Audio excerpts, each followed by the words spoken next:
참된 교회의 성장은 느리다는 그런 제목의 말씀이 되겠습니다. 한국인은 기만민족의 후예다라고 하지요. 북방에 기만민족이 남하를 해서 세운 나라가 가야이고 또 경주입니다. 한강유역의 백제도 그렇고 또 전라도의 백제도 모두 북방민족이 세운 그런 나라입니다. 그래서 그런지 이 기만민족의 기민성과 용감함이 우리에게 남아있는 것 같아요. 여기에서 한국의 빨리빨리 문화가 비롯되었다라고 그렇게 봅니다. 이 빨리빨리 문화가 한국의 경제성장을 이끌었다는 얘기도 있습니다.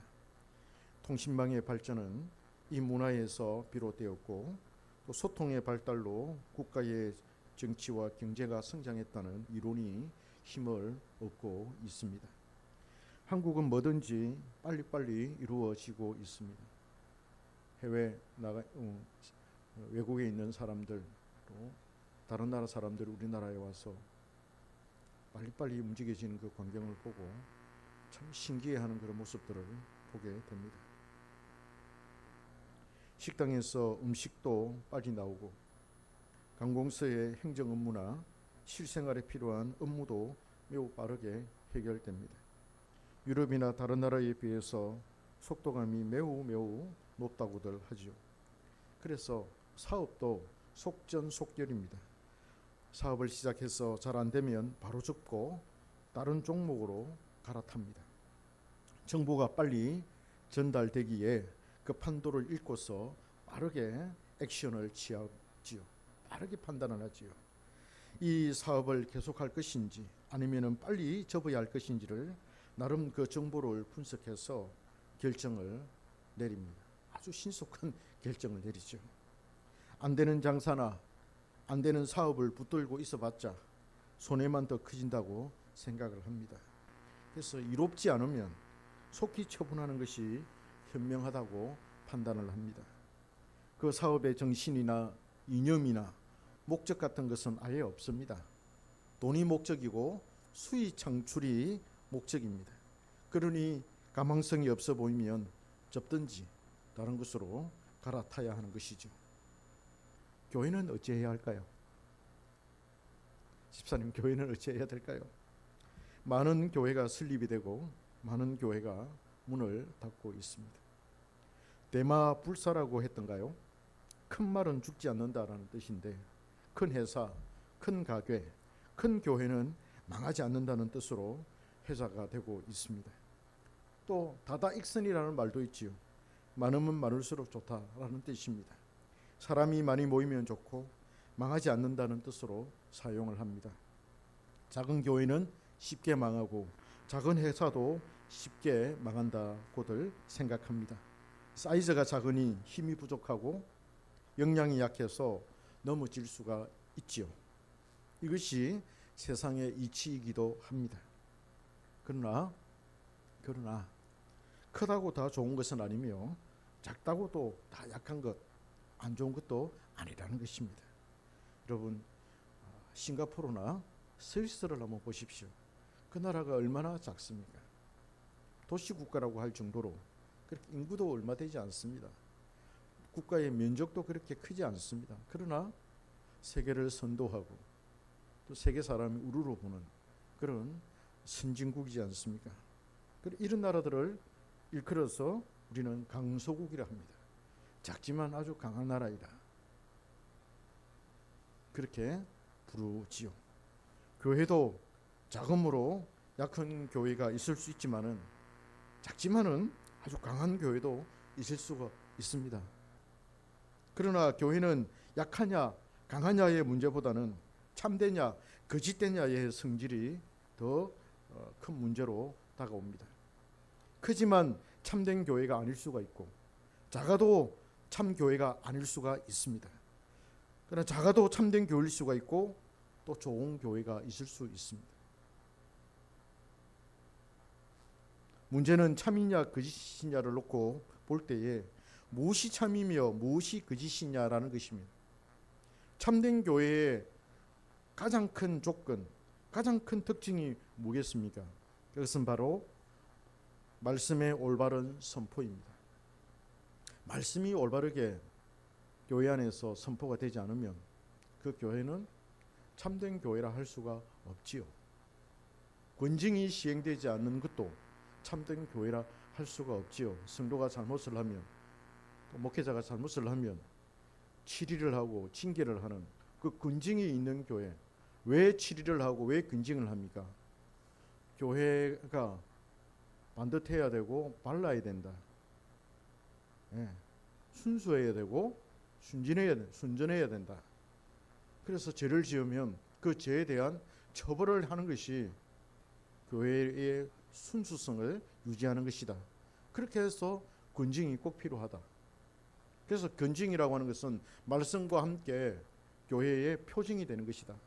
교회의 얼굴이 되는 것이다. 그렇게 가르쳐 왔습니다. 말씀이 올바르게 선포되어야 듣는 청중이 올바른 영적인 사고를 할 수가 있습니다.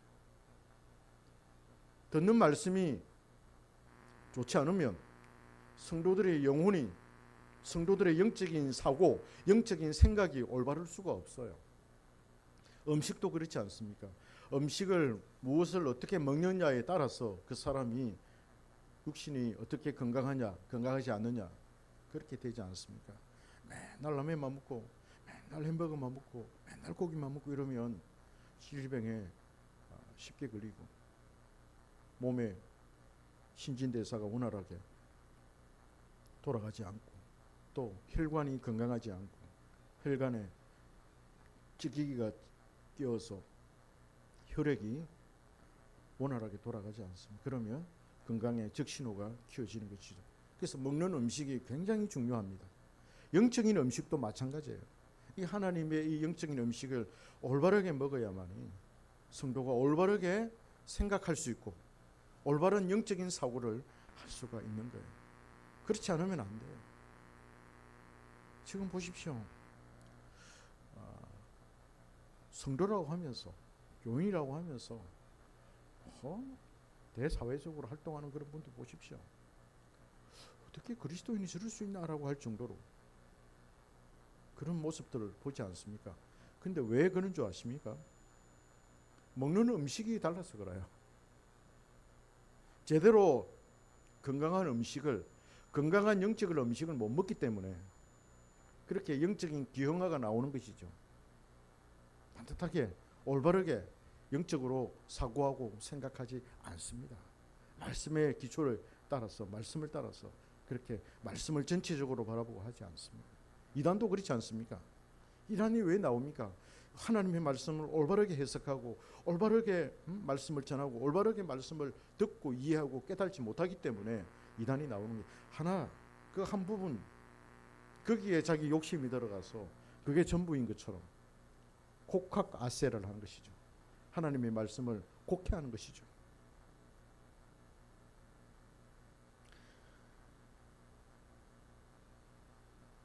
올바른 말씀에서 올바른 영적인 사고가 나오는 것이고 거기에서 올바른 믿음의 행위가 나옵니다. 행위가 나온다니까요.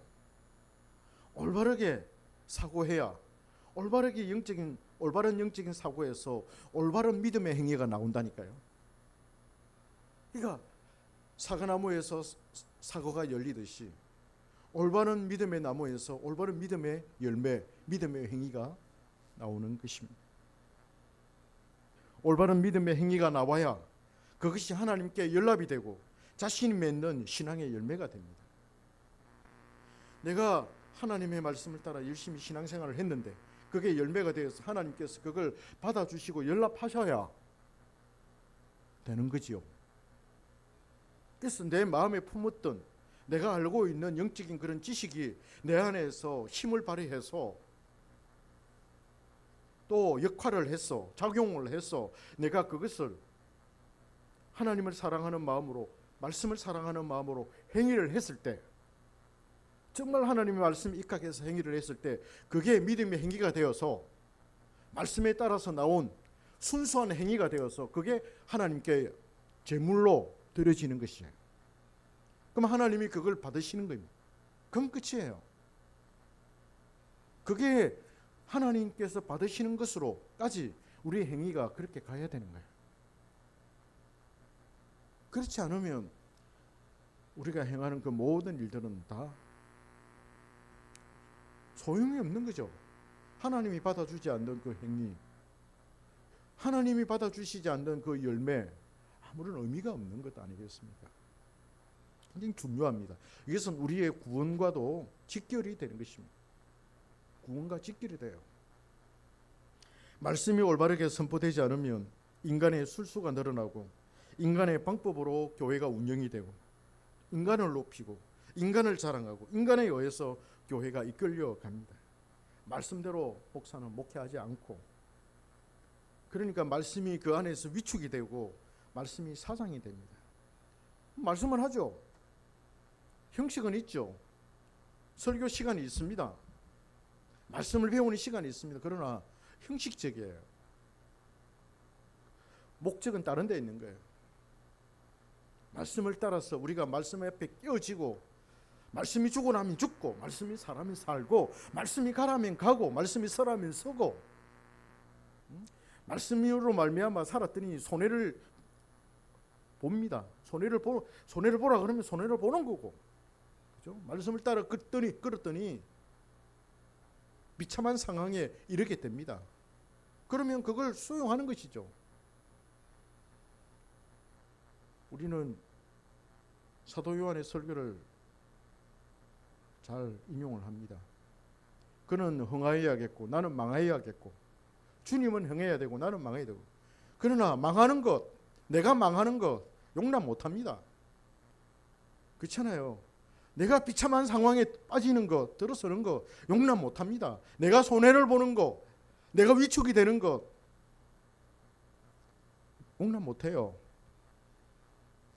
견디지를 못합니다. 참만 내지를 못합니다. 인내하지 못합니다. 그 상황에서. 우리는 그래요. 그런데 무슨 열매가, 믿음의 열매가 맺어지겠습니까? 그러니까 제대로 우리가 하나님의 말씀을 선포하지 않고 제대로 우리가 하나님의 말씀을 따르는 삶을 살지 않는다는 것이죠. 이런 교회를 일컬어서 우리 주님은 사단의 회다, 요한계시록 2장에서 말씀을 하실 때 사탄의 해라고 그렇게 말하지 않습니까?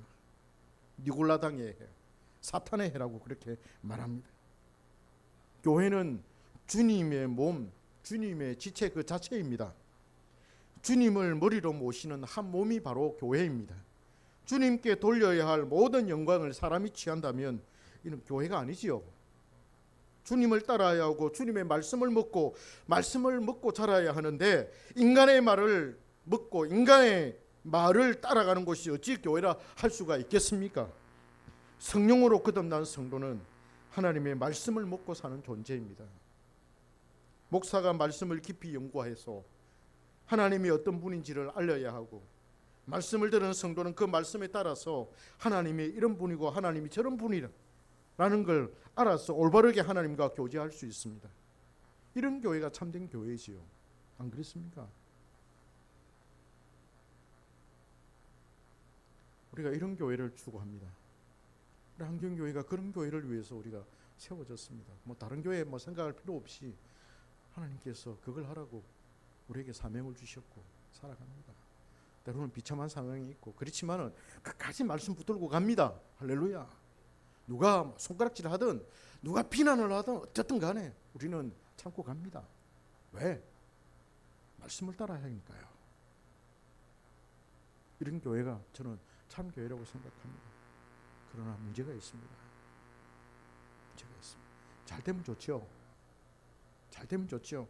참된 교회는 그래서 성장이 빠르지 않다는 거예요. 성장이 더디고 느리다는 겁니다. 여기에 우리의 고민과 고뇌가 있고 우리의 문제가 놓여 있습니다.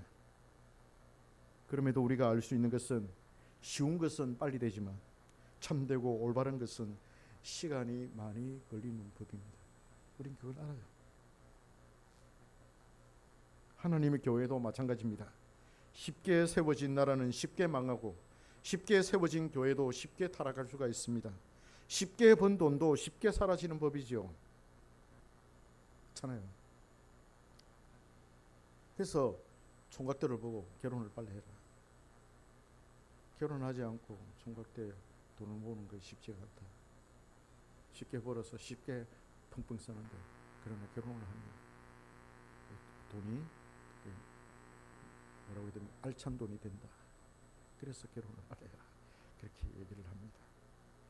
쉽게 번 돈은 쉽게 사라진다는 것이죠. 오늘 본문은 주님의 교회가 쉽게 세워지고 많은 시간을, 쉽게 세워지지 않고 많은 시간을 요구한다는 것을 우리에게 말해줍니다.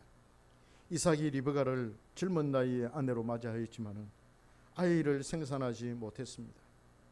쌍둥이가 태어난 시기는 리브가가 온 지 거의 20년 만이었습니다. 20년이라고 하는 세월이 지난 이후에 이삭은 쌍둥이 두 아들을 볼 수가 있었습니다. 10년이 지나면 강산이 변한다고 하는데, 강산이 두 분이나 변하고도 남은 그 시간에 하나님은 이삭에게, 리브가에게 자녀를 주었습니다. 20년을 기다려서 아이를 낳았습니다. 전에도 말씀을 드렸다시피 아브라함과 이삭의 가문은 하나의 족속으로서 교회로 봐야 합니다. 이미 하나님의 교회는 시작이 되었습니다. 하나님의 약속을 받은 자들이 함께 모인 공동체가 바로 아브라함의 교회였고 이삭의 교회였습니다. 이삭의 교회가 시작이 되었지만은 거룩한 백성은 아직 태어나지 않았습니다. 약속의 씨앗은 뿌리 박혀 있었지만은 그 씨앗은 아직 발아하지 않았고 싹이 나지 않았습니다. 20년이 지난 이후에 겨우 싹이 나기 시작했습니다. 아브라함도 마찬가지였죠. 그의 교회에 거룩한 백성, 거룩한 씨가 태어나기까지 숱한 역경을 견뎌야만 했습니다. 이 교회를 세우기 위해서 온갖 인간적인 방법이 동원되었지만은 하나님은 그 방법을 인정하지 않았습니다. 하나님께서 주신 거룩한 씨에 의해서만 참된 교회가 세워진다는 것을 하나님은 말씀하셨습니다. 사라와 아브라함이 인간적인 욕망에 사로잡혀서 속히 그 열매를 얻으려고 애굽 여자를 이용을 했지요. 그 사람이 누구입니까? 하갈이지 않습니까? 거기에서 이스마엘이 태어났지만 오히려 그 교회는 분란만 난무하게 되었습니다. 시기와 질투와 분노와 미움이 더욱 넘쳐나게 되었지요. 하나님은 거룩한 백성, 거룩한 씨를 주실 때까지 아브라함의 교회가 시련을 겪게 하셨습니다. 거룩한 백성 이삭이 태어나고 하갈과 이스마엘이 그 교회에서 떠난 뒤에야 그 교회는 안정을 되찾게 됩니다. 이삭의 교회는 어떻습니까? 이복형 이스마엘과 첩의 자식들과 분리되어서 거룩한 시인 이 야곱이 태어나기까지 그 교회는 정말 작은 교회였습니다. 에스와 야곱이 쌍둥이로 태어났지만은 하나님은 그들이 태어나기 전에 이미 에스를 거룩한 교회, 참된 교회로부터 분리시켰습니다. 배제하셨습니다.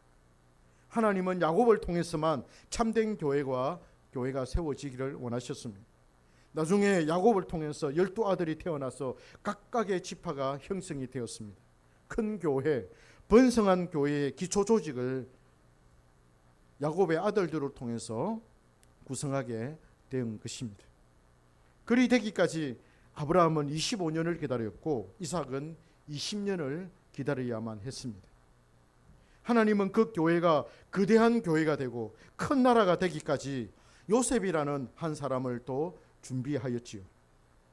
요셉은 이 세상에 참된 교회를 세우기 위한 도구로 사용이 되었습니다.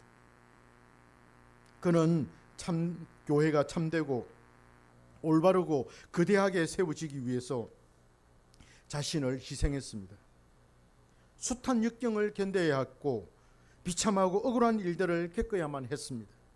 하나님의 은혜로 그는 그런 환경들을 견뎌내었고 인내하며 자신의 길을 꿋꿋이 걸을 수 있었습니다. 그에게서 하나님께서 그에게 주신 탁월한 인내심과 성실함과 꿈을 해석하는 그런 능력으로 그런 세계를 제패했던 애굽의 이락 서타가 되었습니다. 총리가 된 그는 거룩한 백성들을 보호하며 번성하도록 이끌었습니다. 그래서 애굽에서 어떻게 보면 요셉으로 말미암아 그 교회가 거대한 교회, 번성하는 그런 교회가 되어져 가는 것입니다. 우리는 오늘 본문을 통해 몇 가지 교훈을 얻어야 합니다. 참된 교회는 처음에는 성장이 느리다는 거예요. 칼빈 선생은 일찍이 이 부분에 대해서 말했습니다. 그는 이렇게 말합니다. 교회는 자연적이고 일반적인 질서와 법칙에 따라서 성장하지 않는다. 무슨 말입니까? 세상의 법칙, 일반적인 그런 법칙, 자연적인 법칙에 따라서 교회는 성장하지 않는다. 사람의 부지런함에 그 성장의 기운이 있는 것도 아니다. 사람이 아무리 부지런하게 설치고 한다 하더라도 교회 성장은 거기에 있는 것이 아니다. 하나님의 은총으로 성장하고 번성한다. 하나님의 은혜로 교회는 성장하고 번성한다는 거예요.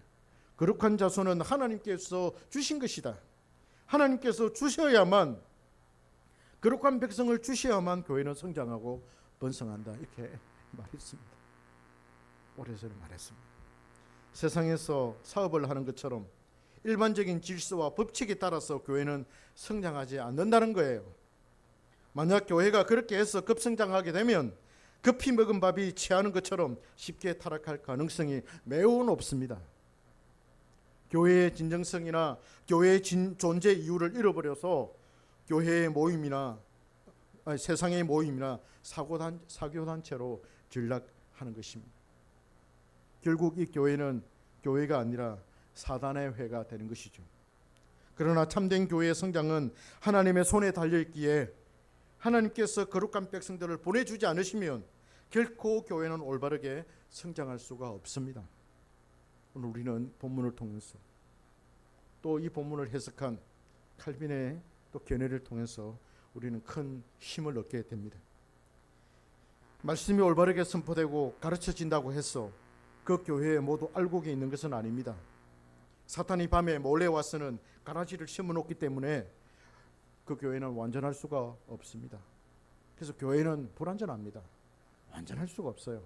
아무리 담임 목사가 교회의 순전성, 교회의 진정성, 교회의 순수성을 유지하기 위해서 노력한다 하더라도 그 교회는 100% 완전할 수가 없습니다. 우리는 그걸 알아야 합니다. 불완전합니다. 왜? 사탄이 가라지를 밤에 와서 몰래 뿌리기 때문에 어쩔 수 없어요. 그럼에도 불구하고 교회는 진리의 말씀이 올바르게 선포되어지고 말씀이 가르쳐져야 합니다. 할렐루야. 가르쳐. 그러하기에 교회의 성장은 더딜 수밖에 없습니다. 처음에는 더뎌요. 아브라함과 이삭의 교회가 처음에는 매우 더딘 것처럼 참된 교회는 그 성장이 느리고 더딜 수밖에 없습니다. 하나님께서 거룩한 생명을 보내주실 때까지 우리는 기다려야 합니다. 그래야만 교회다운 교회로 성장할 수가 있습니다. 올바른 방향으로 갈 수가 있습니다. 그 교회는 천국의 모습을 보여주며 성도들을 천국으로 인도할 수가 있습니다. 교회 안에 이리가 많고 가라지가 많으면 교회다운 교회가 될 수가 없습니다. 있을 수는 있죠. 없을 수는 없습니다. 그러나 많으면 안 된다는 거예요. 하나님이 거룩한 백성이 더 많아야지요. 비율로 봤을 때 이스마엘과 첩의 후손이 이삭의 교회를 괴롭힌 것처럼 에서와 그의 후손이 야곱의 교회를 멸시했던 것처럼 이들은 하나님의 친백성들과 지도자들을 괴롭히며 멸시할 것입니다. 목사가 올바른 말씀을 전하지 못하도록 그들은 방해할 것입니다. 자신들의 귀를 간질러주는 목사를 어디 가서든지 찾아와서 강단에 세울 것입니다. 이런 교회는 아무리 사람이 많이 모이더라도 참된 교회라 할 수가 없습니다. 참된 교회는 하나님에 의해서 성장하고 번성합니다. 그때까지 참고 기다리며 견디며 인내해야 합니다. 이 기다림 속에 역경이 있습니다. 숱한 역경의 고개를 넘어야 합니다. 그게 힘들죠. 그래서 안 하려고 합니다. 힘들다. 요셉이 질퍽질퍽한 삶을 살았고 어렵고 힘든 역경을 견디고 극복한 것처럼 이스라엘 백성이 애굽에서 종살이를 해야만 했던 것처럼 오늘날의 참된 교회도 그 지난한 고개를 믿음으로 넘어야 합니다. 눈물 골짜기로 걸어야 합니다. 그게 힘든 거죠. 하나님께서 원하시는 때에 거룩한 백성들을 보내주실 것이며 교회는 그들로 가득 차서 올바른 번영을 누리게 될 것입니다. 강에는 물이 가득해야 하고 저수지에 물이 가득해야 되지 않습니까?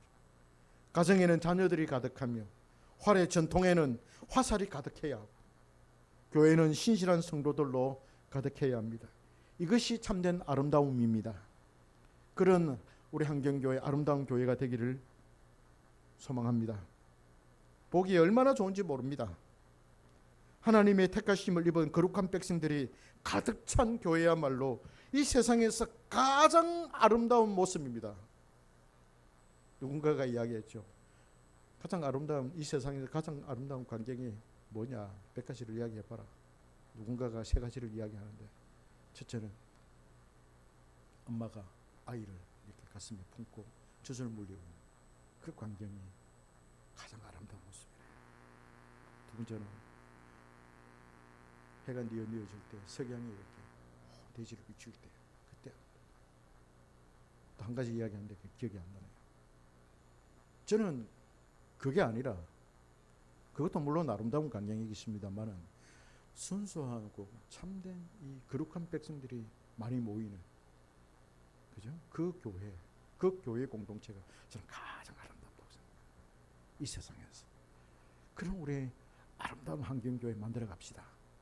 참고 견디면서, 인내하면서, 거룩한 백성을 보내주실 때까지 참고 기다리면서, 그러면서 우리가 올바르게 전도하면서, 그죠? 올바르게 전도하면서 우리 교회를 알리면서 우리가 취할 수 있는 그런 전도의 방법들을 연구하고 개발해서 우리가